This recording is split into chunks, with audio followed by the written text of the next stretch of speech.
Nicaragua, reforms to the electoral law ratify the defense of freedom, self-determination and sovereignty. Italy saw its first general strike in the last 7 years this Thursday as 2 of 3 major trade unions declared an 8-hour stoppage against the proposed 2022 budget. Palestinians have protested yet another Israeli provocation as the occupying regime continues its cultural appropriation of Palestinian heritage. From the headquarters of teleSUR English in Havana, Cuba, this is From the South, and I'm Katrina Goss. We begin in Nicaragua, where reforms to the electoral law and the condemnation of the interference of the Organization of American States are the most significant agreements of the latest session of the National Assembly. The president of the legislative body, Gustavo Porras, explained that the changes to the electoral law guarantee the democratic continuity of the process of updating, modernizing and strengthening the electoral system in the Central American country. During the last session of Parliament on Wednesday, lawmakers ratified their commitment to defence of freedom, self-determination and sovereignty, as expressed in a final resolution which also denounced the Organization of American States for its attacks on the country and its recent elections, and ratified the decision to leave the regional forum. Gustavo's speech emphasized 2 things that are very important. 1, the number of challenges they've had, and 2, the capacity for solutions that has been developed. These have been very hard years, but years that have tested the nature of this nation, and in this case, this assembly. The president-elect of Honduras, Xiomara Castro, assured on Wednesday that she will not use state resources to finance her inauguration, but will request donations for its organization. The president-elect emphasized that her Liberty and Refoundation Party has requested donations from the public for the event, which is scheduled to take place on January 27th and will be attended by representatives of several countries, regional organizations and the Honduran population.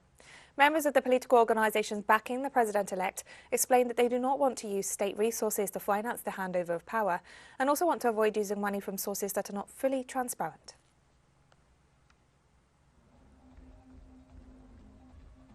The Bolivian Senate approved the 2022 state budget, which foresees increased public sector investment. After an extended debate, the bill was approved, prioritizing health, education and production. The budget foresees an increase of 25% in public investment compared to the 2021 budget. It also estimates that economic growth will reach 5.1%. It will now be sent to the executive branch for its subsequent enactment. According to data from the Ministry of Economy and Public Finances, an inflation rate of 3.4% is forecast for the next year, as well as a lower deficit than projected in 2021. Tax revenues are forecast to increase by 12.1%. Similarly, revenues from public enterprise operations are forecast to increase by 9.1%.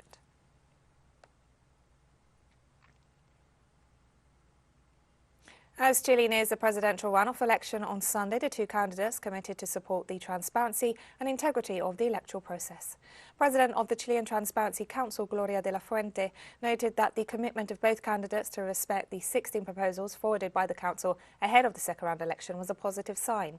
The Council stated the need to move towards a culture of integrity in public affairs and was emphatic in stating that one of the things that led to the social unrest of 2019, among many others, was the abuse of power and the use of public office to commit illegalities. The 16-point proposal entails making progress in matters such as the creation of institutions that help to increase controls and standards in transparency matters. Unsurprisingly, the Colombian government is not very happy with the findings of 2 reports that denounce human rights violations by state security forces. The reaction comes after the publication of a United Nations report, which added to another published by the Bogotá Mayor's office, which both highlight abuse by security forces, including the murder of protesters. Rather than address the recommendations of these investigations, Colombian Vice President and Minister of Foreign Affairs, Marta Lucía Ramírez, said the government could not allow its institutions and the rule of law to be undermined, and asked the members of the UN office in the country not to engage in what she called political activism. The Office of the UN High Commissioner for Human Rights found that police were responsible for at least 28 killings during the national strike mobilizations of this year, and security forces had perpetrated serious human rights violations, including arbitrary detentions, sexual and gender-based violence, and acts of discrimination and racism.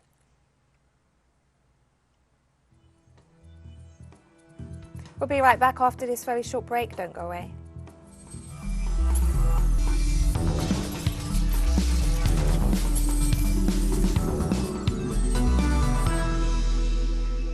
Welcome back to From the South. Italy saw its first general strike in the last 7 years this Thursday as 2 of 3 major trade unions declared an 8-hour stoppage against the proposed 2022 budget. Thousands of people gathered in Rome as well as 5 other major Italian cities to demand a change in the economic and social policies of Prime Minister Mario Draghi's government, just days ahead of Parliament's approval of a crucial budget law. The CGIL and UIL labour unions, which have a combined membership of more than 7.5 million people, said the announced budget was unsatisfactory. Unions stressed that planned tax cuts will benefit higher earners and that the government has not devoted enough attention to those who are affected the most by the economic fallout from the COVID-19 pandemic. They also condemned planned retirement rules and labour contracts.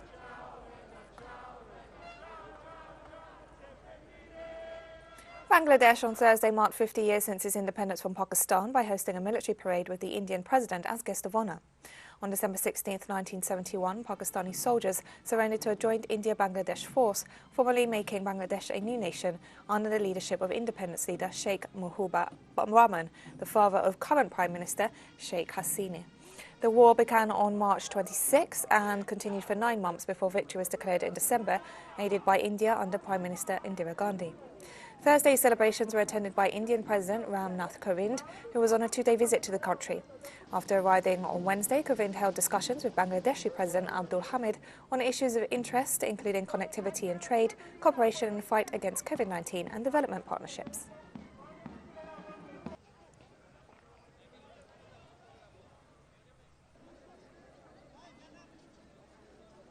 Tunisian lawyers and rights activists lodged an appeal on Thursday against the imprisonment of 2 men as part of efforts they hope can decriminalize homosexuality in the country. Under the North African country's criminal code, those found guilty of consensual same-sex acts can be punished with up to 3 years in prison.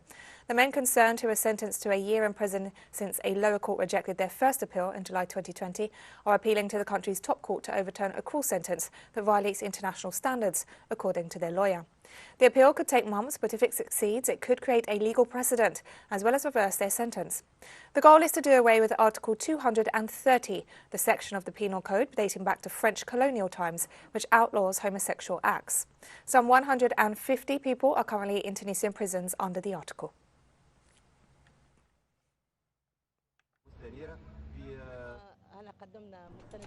Today we filed the appeal in the case of the young men from CAF. Today we have the opportunity to defend the LGBTI community, to oppose the Article 230.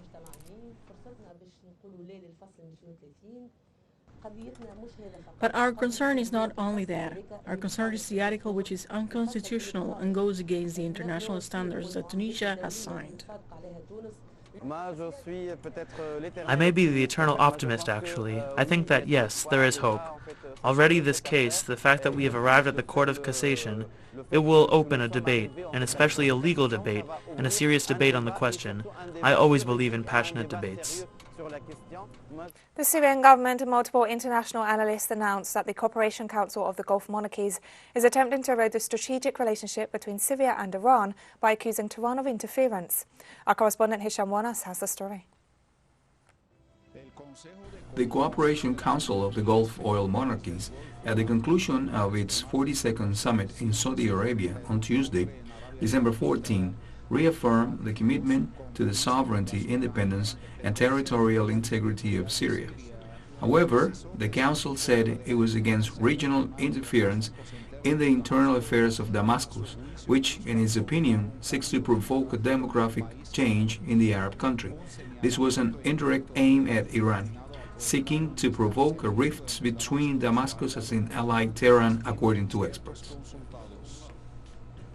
The latest talks that took place between the Gulf monarchies and Iran did not produce the results expected by the Gulf Cooperation Council states, which is why they are trying to exert political pressure on the Persian nation by issuing a communique pointing to Iran as an interfering force seeking to provoke a demographic change in Syria, and thus trying to mobilize the Arab and Syrian people of Sunni religion tendency, in particular against Iran.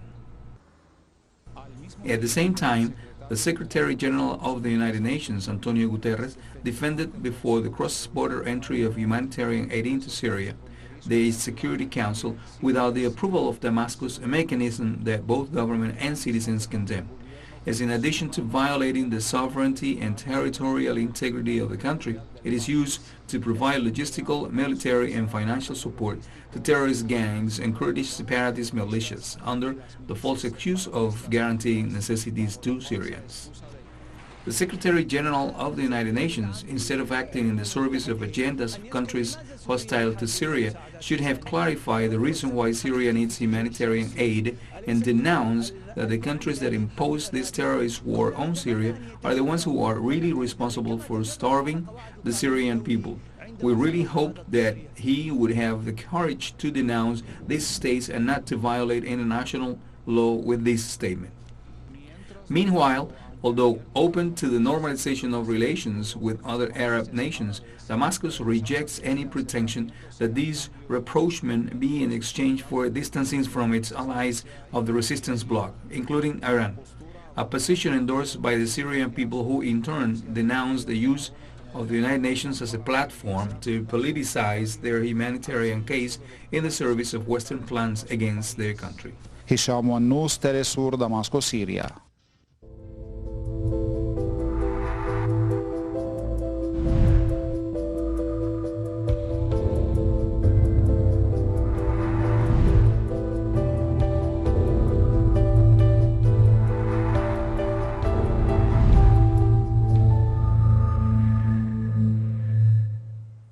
The Pan-American Health Organization confirmed on Wednesday that the Omicron variant of the coronavirus has been detected in 9 countries and territories in the Americas.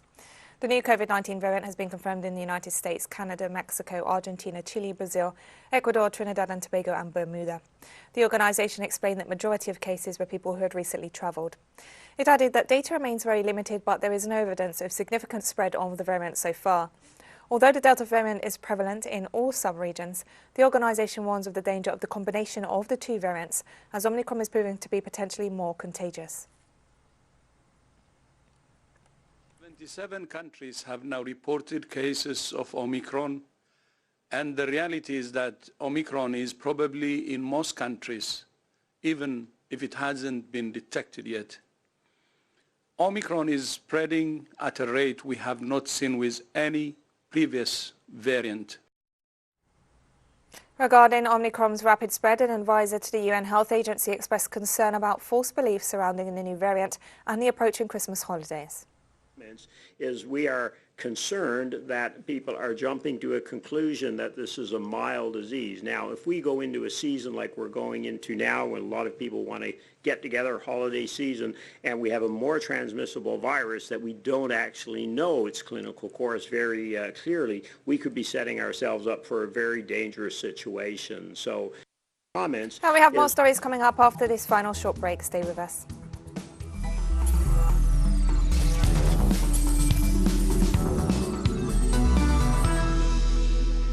Welcome back to From the South. Palestinians have protested yet another Israeli act of provocation, this time related to the theft of their cultural heritage, after Miss Universe candidates, including Miss Israel, wore traditional Palestinian dress in the event held in the occupying state.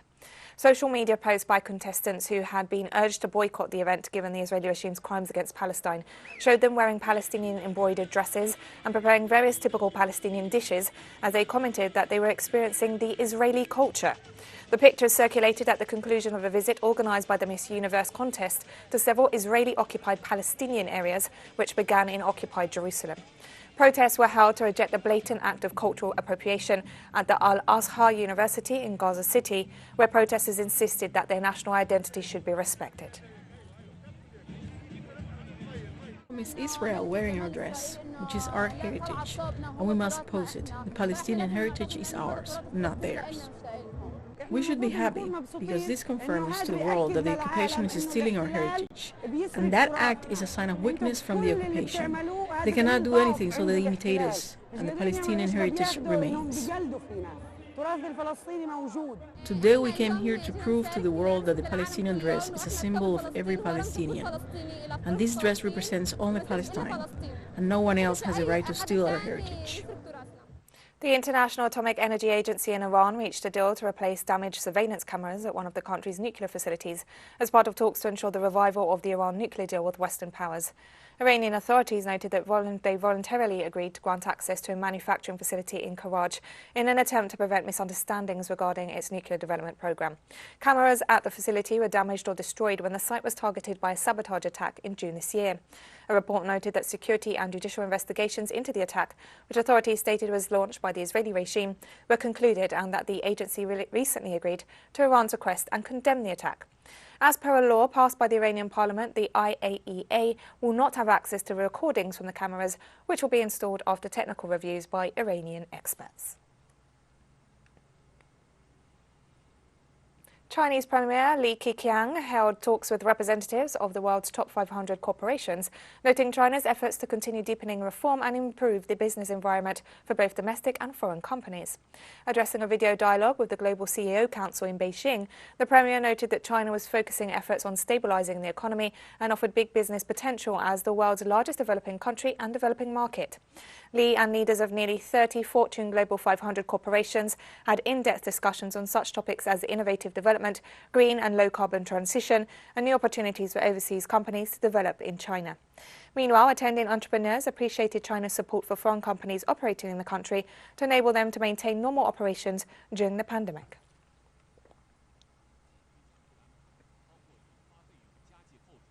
And after a year in which China has worked more on risk prevention and support for recovery, the country's key policymakers are now looking to 2022 to focus on stability and keeping economic growth within a reasonable range to meet the nation's goals.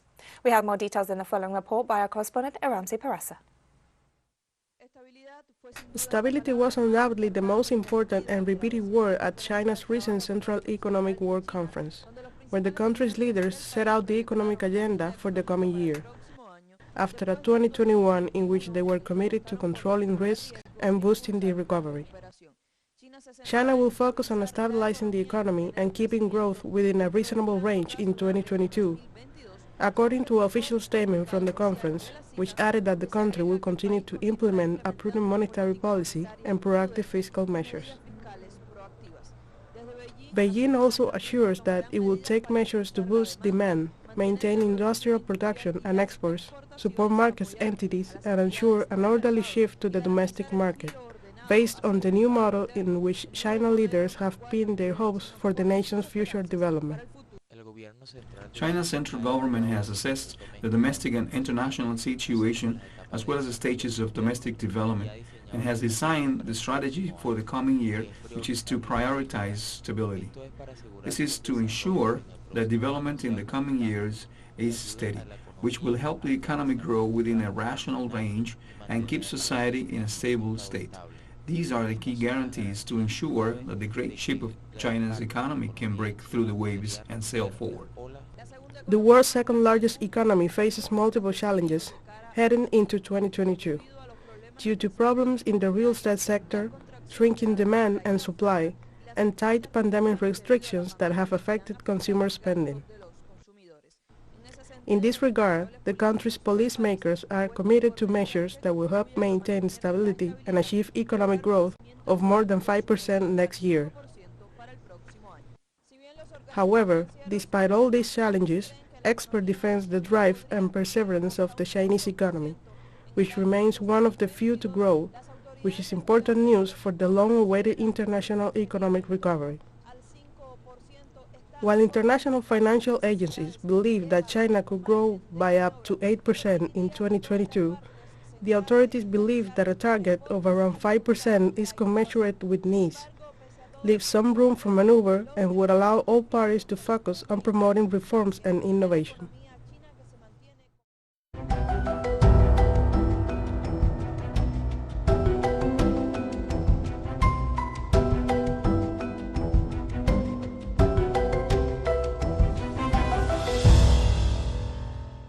Thousands of people in the Philippines fled their homes and beachfront resorts as Super Typhoon Rai slammed into the country on Thursday.